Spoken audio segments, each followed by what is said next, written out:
Assalamualaikum warahmatullahi wabarakatuh. Bismillahirrahmanirrahim. Alhamdulillah wa syukurillah, la haula wa la quwata illa billah. Amma ba'du. Semoga teman-teman semua dalam keadaan sehat walafiat. Allahumma amin. Perkenalkan, saya di sini Agus Triyono akan memberikan materi tentang adab bertetangga menurut Imam Al-Ghazali. Kita sebagai umat manusia tentunya memiliki tetangga. Tetangga itu sendiri sering kita mendengar bahwa tetangga itu siapa sih? Tetangga adalah 40 di depan rumah kita, 40 di belakang, 40 di kanan, dan 40 di kiri. Itulah tetangga kita. Allah Subhanahu wa Ta'ala sudah berfirman dalam Quran surah An-Nisa. Yang di sini ayat ini menegaskan tentang pentingnya berbaik kepada tetangga, berbuat baik, menunaikan hak tetangga, memelihara kehormatannya. Karena begitu pentingnya kita menghormati tetangga, Allah itu menyebutnya setelah berbuat baik kepada kedua orang tua dan karib kerabat. Berbuat baik kepada tetangga di sini itu tidak hanya memandang itulah segolongan kita. Contoh muslim dengan muslim. Enggak, bahwa Islam itu mengatur di dalam bertetangga itu kita menunaikan hak, berbuat baik kepadanya itu non muslim maupun muslim. Karena Allah yang memerintahkan. Bahkan Rasulullah Shallallahu Alaihi Wasallam pun beliau sangat menyukai seseorang yang berbuat baik kepada tetangganya. Karena di dalam berbuat baik kepada tetangga itu adalah hubungan kepada manusia. Selain berbuat baik kepada Allah dengan cara beribadah, kita juga berbuat baik kepada manusia dengan cara menunaikan hak-haknya dan tidak menyakitinya. Rasulullah bersabda dalam hadisnya, "Man kana yu'minu billahi wal yaumil akhir falyuhsin ila jarih." Orang yang beriman kepada Allah dan hari akhir hendaklah berbaik-baik kepada tetangganya. Di hadis lain juga, khairul jiran indallahi ta'ala khairuhum lijarih. Sebaik-baiknya tetangga di sisi Allah adalah yang berbaik-baik kepada tetangganya. Artinya, ketika kita beriman kepada Allah, beriman kepada hari akhir, maka kita berbuat baik pula kepada tetangganya. Jangan sampai tetangga itu sakit hati karena omongan kita. Tetangga itu sampai marah kepada kita karena perbuatan kita yang tidak sesuai dengan syariat, sesuai dengan norma-norma yang ada. Lalu teman-teman semua, apa saja sih adabnya? Yang pertama adalah mendahului berucap salam. Bertetangga itu ya pasti kita bertemu setiap hari. Ketika kita bertemu dengan tetangga kita, maka alangkah baiknya kita mengucapkan salam. Kita sudah tahu mengucapkan salam adalah hukumnya sunnah. Namun di sini Rasul itu sangat senang kepada orang yang mendahului mengucapkan salam, karena ini merupakan akhlak yang lebih baik dan insya Allah akan mendapatkan kebaikan yang lebih banyak. Dan kita itu ketika ada orang yang memberikan salam, maka kita jawab. Hukumnya itu wajib. Selanjutnya, tidak lama-lama berbicara. Hidup bertetangga itu nggak bisa lepas dari berbicara satu sama lain. Misal nih teman-teman mau berangkat sekolah atau berangkat kerja atau yang lainnya, bertemu dengan tetangga ketika di halaman. Bertemu itu ya kita berbicara setelah mengucapkan salam itu nggak lama-lama, yang penting-penting aja, atau basa-basi, misal mas mau kemana, ini mau sekolah, oh ya hati-hati. Kenapa kita itu dianjurkan untuk tidak lama-lama berbicara? Karena takut kita itu akan terlibat dalam menggunjing tetangga, yang akhirnya menimbulkan fitnah dan lain sebagainya. Adab yang ketiga yaitu tidak banyak bertanya. Cukuplah kita bertanya itu kepada tetangga itu hal-hal yang umum saja. Misalnya seperti tadi ya saya contohkan, mau kemana, mau ke sekolah. Dah, itu aja simple. Gak usah mau kemana, mau ke pasar, mau beli apa, beli lombok atau cabai, berapa kilo, 1 kilo, cabainya yang keriting atau yang merah. Nah ini ribet banget, gak usah lah kita terlalu mendalam, cukup pertanyaan dasar aja untuk membangun keakraban. Selanjutnya yang keempat adalah menjenguk yang sakit. Ketika ada tetangga yang sakit, ayolah kita menjenguk mereka.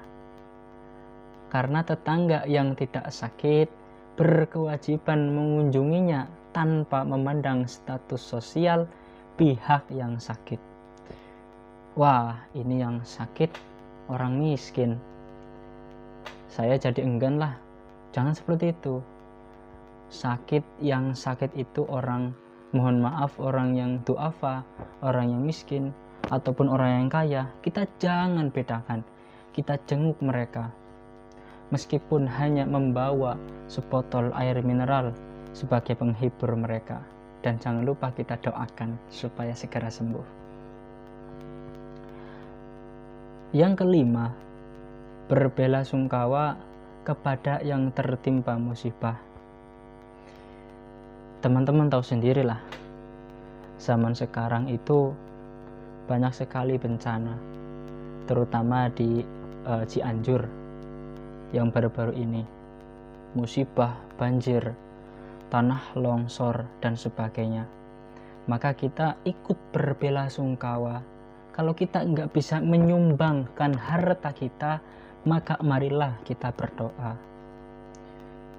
Kita menunjukkan rasa duka dan mendoakan kebaikan, terutama bagi si mayit dan keluarga yang ditinggalkan. Bukan malah membuat kegaduhan-kegaduhan yang tidak perlu di media sosial. Itu bukanlah akhlak seorang muslim, muslimah. Selanjutnya, ikut bergembira atas kegembiraannya. Teman-teman, ketika bahagia, kok ada orang lain ikut berbahagia dengan kebahagiaan teman-teman, ini pasti rasanya ini sangat luar biasa. Karena apa? Tidak sebaiknya seseorang merasa tidak senang atas keberhasilan tetangganya disebabkan iri. Hal yang justru dianjurkan adalah saling mengucapkan selamat atas keberhasilan sesama tetangga. Tetangganya baru beli kulkas. Wah, selamat ya, alhamdulillah kamu bisa beli kulkas. Ikut senang, maka kita akan mendapatkan pahala, gak iri hati. Yang ketujuh, berbicara dengan lembut kepada anak tetangga dan pembantunya. Tetangga itu dominan, kebanyakan memiliki anak-anak yang masih kecil. Maka kita sebagai tetangga, ayolah menghibur, gak usah mengganggu. Ketika berbicara itu yang lembut, jangan memarahi. Misal ketika di masjid, jangan dimarahi. Ketika mereka itu bercanda, kita bimbing, lemah lembut. Lalu kedelapan, memaafkan kesalahan ucap. Sebagai manusia, kita nggak terlepas dari kesalahan ketika berucap. Maka sebaiknya kita meminta maaf ketika salah mengucapkan, takut apabila tetangga ini tersinggung. Yang kesembilan, menegur secara halus ketika berbuat kesalahan. Nggak usah kita meworo-woro atau mengumumkan kesalahan tetangga, yang dimana ini bisa diperbaiki secara halus, ditegur secara halus dan sopan. Tentunya tidak di khalayak umum kita menegurnya, kita menasehatinya, itu secara empat mata atau pribadi. Karena apa? Teguran itu, nasihat itu dilakukan dengan cara yang benar. Ketika kita menasihati di muka umum, itu namanya mempermalukan orang lain. Yang ke-10, menundukkan mata dari memandang istrinya. Memandang istri orang lain, terutama tetangga, kita itu harus menggunakan pandangan yang minimalis. Maksudnya seperti apa minimalis itu? Kita memandang seseorang, terkhusus di sini istrinya tetangga kita, itu seperlunya saja. Nggak usah menggunakan pandangan yang sinis, pandangan yang genit, yang dapat menimbulkan fitnah.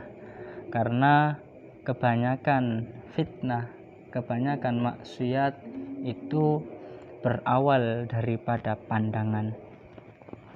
Makanya kita itu disuruh untuk menundukkan pandangan.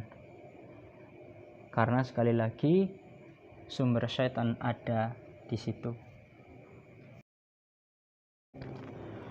Lalu yang ke-11 yaitu memberikan pertolongan ketika diperlukan. Memberikan pertolongan itu kita nggak usah pandang bulu.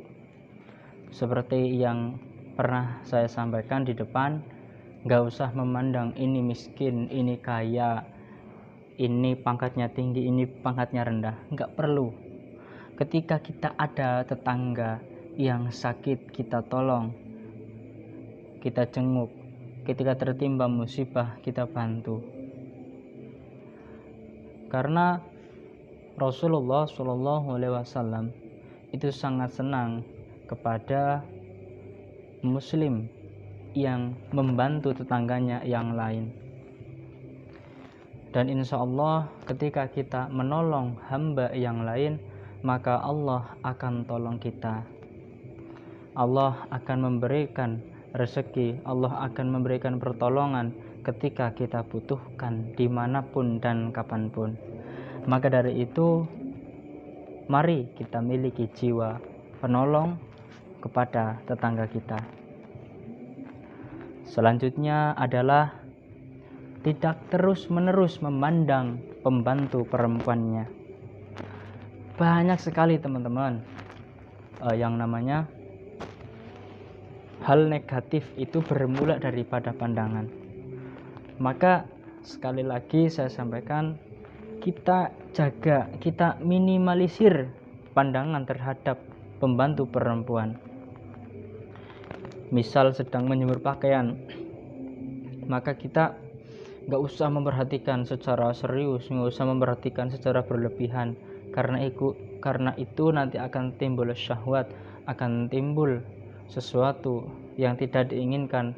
Akhirnya syaitan akan membisikkan bisikan-bisikan yang jahat, dan kita akan melakukan tindakan yang jahat apabila terus-menerus kita lakukan. Apa? Yaitu memandang perempuan lain, terutama pembantu perempuannya. Begitu teman-teman semua, semoga bermanfaat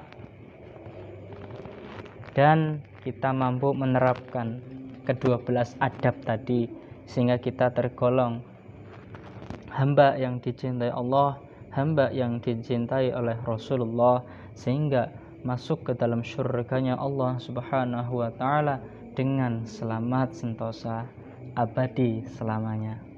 Sekian dari saya. Wassalamualaikum warahmatullahi wabarakatuh.